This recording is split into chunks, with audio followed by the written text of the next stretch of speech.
जो है वो दमे के मर्ज का शिकार है, जिसको अस्थमा कहा जाता है।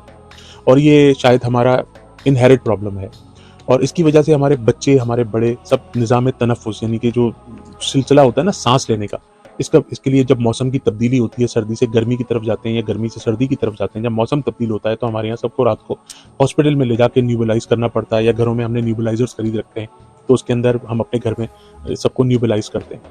इसकी हमारे घर में जो पेट्स हैं, जो हमारे घर के अंदर जो जो पालतू जो जानवर पाले जाते हैं ना, जैसे बिल्लियाँ पाली जाती हैं, परिंदे पाले जाते हैं, तो ये पेट्स हमारे घर से निकाल दिए गए हैं, पर्दे हमारे घरों से निकाल दिए गए हैं, कारपेट हमारे घरों से डॉक्टर्स ने निकाल दिए हैं। इसी तरह स्मोकिंग अगर कोई कर रहा हो तो हम उसके साथ नहीं बैठ सकते। अगर हम धुआं जिस जगह पर बहुत ज़्यादा स्मोक हो, या जैसे पंजाब में स्मॉग होती है सर्दियों के मौसम में, उससे हम बहुत ज़्यादा परेशान हो जाते हैं। धूल, मिट्टी, डस्ट, चौक से लिखना, डस्टर का इस्तेमाल करना, उससे हम बहुत ज़्यादा परेशान होते हैं। टेल्कम पाउडर या प्रिकली हीट पाउडर जो होता है, जो इससे हम बहुत ज़्यादा परेशान होते हैं।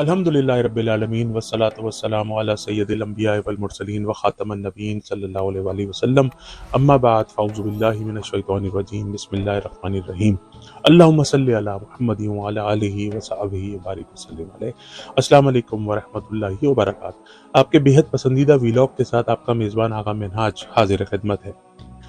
इस बार हमसे सोशल मीडिया पे जो सवालात किए गए हैं, उसमें एक बहुत अहम सवाल ये है कि हमारे घर में सारे घर के लोग जो हैं, उसमें से ज़्यादातर लोग जो है, अक्सरियत जो है वो दमे के मर्ज का शिकार है, जिसको अस्थमा कहा जाता है।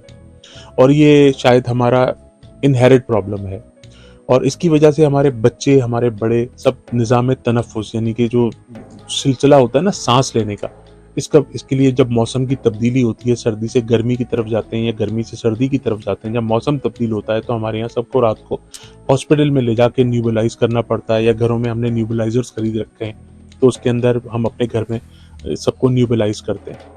इसकी हमारे घर में जो पेट्स हैं, जो हमारे घर के अंदर जो जो पालतू जो जानवर पाले जाते हैं ना, जैसे बिल्लियाँ पाली जाती हैं, परिंदे पाले जाते हैं, तो ये पेट्स हमारे घर से निकाल दिए गए हैं, पर्दे हमारे घरों से निकाल दिए गए हैं, कारपेट हमारे घरों से डॉक्टर्स ने निकाल दिए हैं। इसी तरह स्मोकिंग अगर कोई कर रहा हो तो हम उसके साथ नहीं बैठ सकते। अगर हम धुआं जिस जगह पर बहुत ज़्यादा स्मोक हो, या जैसे पंजाब में स्मॉग होती है सर्दियों के मौसम में, उससे हम बहुत ज़्यादा परेशान हो जाते हैं। धूल, मिट्टी, डस्ट, चौक से लिखना, डस्टर का इस्तेमाल करना, उससे हम बहुत ज़्यादा परेशान होते हैं। टेल्कम पाउडर या प्रिकली हीट पाउडर जो होता है, जो इससे हम बहुत ज़्यादा परेशान होते हैं। और जो सेंट्स हैं, जो परफ्यूम्स हैं, जो इतर हैं, उससे हमें बहुत ज़्यादा एलर्जी होती है। और हमारे यहाँ के जो बच्चे हैं वो बहुत ज़्यादा हंसते हैं या बहुत ज़्यादा खांसते हैं, तो उसके बाद वो खाया पिया सारा वॉमिट करके निकाल देते हैं। बहुत ज़्यादा रोते हैं तो उस दौरान भी वॉमिट आ जाती है। हमारे घर के जो बूढ़े हैं, जो ज़ईफ़ हैं, वो भी इस वजह से बहुत ज़्यादा परेशान हैं। तो इस परेशानी से निमटने के लिए हमें कोई ऐसा वजीफ़ा या ऐसा कोई अमल या ऐसा कोई टोटका या ऐसा कोई तरीका, कोई ऐसा रास्ता जिससे हम इस अज़ियत से बाहर निकलें। क्योंकि बच्चा जो है या तो वो एंटी एलर्जी की टैबलेट्स खा रहा होता है, या फिर वो पफ और इन्हेलर यूज़ कर रहा होता है, तो हम इससे बहुत परेशान हैं। हमने हकीमों को भी दिखाया, होम्योपैथिक को दिखाया, डॉक्टर्स को दिखाया, कोई खातिर खा फ़ायदा नहीं हुआ। अच्छा नाज़रीन मोहतरम, ये जो आपके सामने मैंने जो ये भी कंप्लेंट्स रखी हैं, जो सोशल मीडिया पे हमें जो सवालात आए, वो मैंने एज़ इट इज़ आपके सामने रखे हैं। तो जिन घरों के अंदर इस तरह के मरीज़ होते हैं, वहाँ पे वाक़ई ये चीज़ें होती हैं। ना वो बेचारे परफ्यूम यूज़ कर सकते हैं, ना सेंट्स यूज़ कर सकते हैं, ना टेल्कम पाउडर यूज़ कर सकते हैं, ना वो किसी किस्म के धुआँ बर्दाश्त कर सकते हैं, ना वो किस्म की धूल, मिट्टी, ठंडा पानी, आइसक्रीम, किसी किस्म का फ्लेवर, आर्टिफिशियल फ्लेवर, किसी भी किस्म के मशरूबात, हर चीज़ों से, सॉफ्ट ड्रिंक से और इन चीज़ों से वो बेचारे बच के रहना उनको पड़ता है। जो घर में पेट्स होते हैं वो भी वो नहीं पाल सकते। घर में कारपेट्स के ऊपर से भी जो धुआं के धूल मिट्टी जो कारपेट्स के ऊपर से और जो रुआं वगैरह उठता है, उससे भी उनको बहुत ज़्यादा परेशानी होती है। तो इन परेशानियों से निमटने के लिए सबसे पहले तो दुआ करेंगे अल्लाह तबारक व तआला करम फरमाए कि जितने भी हमारे मरीज़ हैं, अल्लाह तबारक व तआला सबको शिफाए कामिला आजिला नसीब फरमाए। अच्छा, इसके लिए मैं वजीफे तो बाद में बताता हूँ। सबसे पहले मैं आता हूँ एक कहवे की तरफ। ये कहवा मैंने अल्हम्दुलिल्लाह टेलीविजन पे बहुत दफ़ा माशाल्लाह बताया, हज़ारों लोगों ने, लाखों लोगों ने सुना, सैकड़ों लोगों ने इस्तेमाल किया और माशाल्लाह से बहुत ज़्यादा लोगों को फ़ायदा हुआ। बहुत सारे मैं अपने कुर्ब जवार में ऐसे लोगों को जानता हूँ जिसने इस कहवे को इस्तेमाल किया और अल्हम्दुलिल्लाह उनका एलर्जी का जो प्रॉब्लम था, या जो भी वो उनका न्यूबलाइज करने का प्रॉब्लम था, मौसम चेंज होने के बाद जो खांसी और निज़ाम तनफ़ुस का मसला था, अल्हम्दुलिल्लाह हल हुआ। और ऐसा हल हुआ कि अल्हम्दुलिल्लाह लोगों के पफ और इन्हेलर से उनकी जो है वो जान खलासी हो गई, जान छूट गई माशाल्लाह। तो मैं आपको सबसे पहले तो बताता हूँ कि आपने दिन में 3 मरतबा वो कहवा पीना है। एक तो सुबह नहर मुंह पीना है, एक रात को सोते हुए पीना है और एक शाम में असर मगरिब के दरमियान पीना है। और वो पीना किस तरह से कि आप एक बड़ा सा कप लेंगे पानी का, उसको पानी को गर्म करेंगे, उसके अंदर आप एक चुटकी जो है वो डालेंगे कलौंजी के 11 दाने, 8 दाने, 7 दाने उसके अंदर डाल दीजिए और एक दारचीनी की लकड़ी डाल दीजिए। दारचीनी होती है ना सिनेमन, तो एक लकड़ी साबुत जो होती है वो उसके अंदर डाल दीजिए। थोड़ी सी अदरक काट के डाल दीजिए और अगर आप शुगर पेशेंट नहीं हैं तो आप 1 टीस्पून शहद का उसके अंदर मिला लीजिए। और अगर शुगर पेशेंट है तो सिर्फ 1 चमचा दिन में इस्तेमाल होगा शहद का, और अगर शुगर पेशेंट नहीं है तो दिन में 3 चमचे शहद के इस्तेमाल हो सकते हैं। बच्चों को तो शहद का कोई मसला नहीं होता। एक दारचीनी का पीस हो गया, लकड़ी दारचीनी सिनेमन की हो गई, छोटी सी अदरक का छोटा सा पीस काट के डाल दीजिए और कलौंजी के 11 दाने डाल दीजिए और शहद का 1 टीस्पून अच्छी तरह डालिए और उसको अच्छी तरह से पका लीजिए। और पकाने के बाद एक सुबह नहर मुंह पी लीजिए, एक शाम में असर मगरिब के दरमियान पी लीजिए और एक रात को सोते हुए पी लीजिए। तो अल्लाह तबारक व तआला के करम से इससे आपको बहुत ज्यादा अफाका होगा।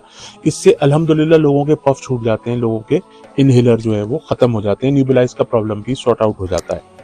अच्छा, अब आते हैं वजीफे की तरफ कि सूरह फातिहा जो है ना, जो कुरान पाक आप खोलते हैं तो सबसे पहले सूरह फातिहा है। इसके नुजूल पे शैतान धाड़े मार मार के रोया था। इसको सूरह शिफा भी कहा जाता है। तो अल्हम्दुलिल्लाह ये सूरह फातिहा जो है ये बहुत बड़ी नेमत है, ये अल्लाह तबारक व तआला की रहमत है। इसको सूरह शिफा कहा जाता है। तो अगर फजर की सुन्नत और फर्ज के दरमियान अगर 2 सुन्नतें आपने पढ़ ली और उसके बाद फर्ज पढ़ने से पहले अगर आप सूरह फातिहा पढ़ लीजिए 11 मरतबा बिस्मिल्लाहिर्रहमानिर्रहीम मिल्हम्दुलिल्लाहि रब्बिल आलमीन, मतलब बिस्मिल्लाह को सूरह फातिहा के साथ मिलाना है, अल्हम्दुलिल्लाह के साथ मिलाना है। तो बिस्मिल्लाहिर्रहमानिर्रहीम मिल्हम्दुलिल्लाहि रब्बिल आलमीन और ये वलद्दौलीन आमीन तक ये आपने 11 मरतबा पढ़ना है। अव्वल आखिर 11 मरतबा दुरूद इब्राहिमी है, सबसे छोटा कोई दुरूद पाक पढ़ लीजिए और उसको 1 गिलास पानी के ऊपर ही दम करके पीना है। तो ये वजीफा इंशाल्लाह रोजाना करने से अब जो मर्द हजरात हैं वो कहते हैं वो जी हम क्या करें, हम तो ये मस्जिद में पानी नहीं ले जा सकते। तो उसका तरीका ये है कि आप जब फर्ज अदा करके जब अपने घर के अंदर तशरीफ लेकर आए तो उसके बाद ये अमल कर लीजिए कि फजर की नमाज के बाद सूरह फातिहा बिस्मिल्लाहिर्रहमानिर्रहीम अल्हम्दुलिल्लाहि रब्बिल आलमीन वलद्दौलीन आमीन तक 11 मरतबा पढ़ के पानी पे दम करें, अव्वल आखिर दुरूद पाक पढ़ें और वो पानी पी लीजिए। इंशाअल्लाह तबारक व तआला ये निज़ाम तनफ़ुस का प्रॉब्लम है, दमे का मसला है, अस्थमा का प्रॉब्लम है, अल्लाह पाक की करम से इंशाअल्लाह ताला ये चला जाएगा। लेकिन दुआ बहुत ज्यादा मांगनी है, क्योंकि कोई भी वजीफे के आखिर में दुआ मांगना जो है वो बहुत ज्यादा इंपॉर्टेंट है, लाजमी है, क्योंकि दुआ जो है वो इबादत का मक्स है। पंजगाना नमाज की पाबंदी जो है वो लाजमी है। बावजू रहने की कोशिश कीजिए। तस्बीह फातिमा 33 मरतबा सुबहान अल्लाह, 33 मरतबा अल्हम्दुलिल्लाह, 34 मरतबा अल्लाहु अकबर हर नमाज में इसका मामूल बनाइए। हर फर्ज नमाज के बाद आयतल कुर्सी का मामूल बनाइए। भूखों को रोजाना खाना खिलाइए, नहीं खिला सकते तो परिंदों को बाजरा डाल दीजिए और जमजम से दोस्ती कर लीजिए, जमजम को अपनी जिंदगी में शामिल कर लीजिए। वालिदैन की बहुत ज्यादा खिदमत कीजिए। और मेरी स्काइप आईडी आगा मिनहाज के नाम से और व्हाट्सएप नंबर भी इस वक्त टेलीविजन स्क्रीन के ऊपर मौजूद है। मुझसे राब्ता फरमाइए, कोई भी मसला हो मुझसे बयान फरमाइए। मैं इंशाल्लाह पूरी कोशिश करूंगा कि कुरान और सुन्नत की रोशनी में आपकी रहनुमाई कर सकूं। अगर ये मेरा वीलॉग आपको पसंद आया है तो इसको जरूर आगे शेयर कीजिएगा। अगले वीलॉग तक के लिए इजाजत मरहमत फरमाइए। अस्सलाम वालेकुम वरहमतुल्लाहि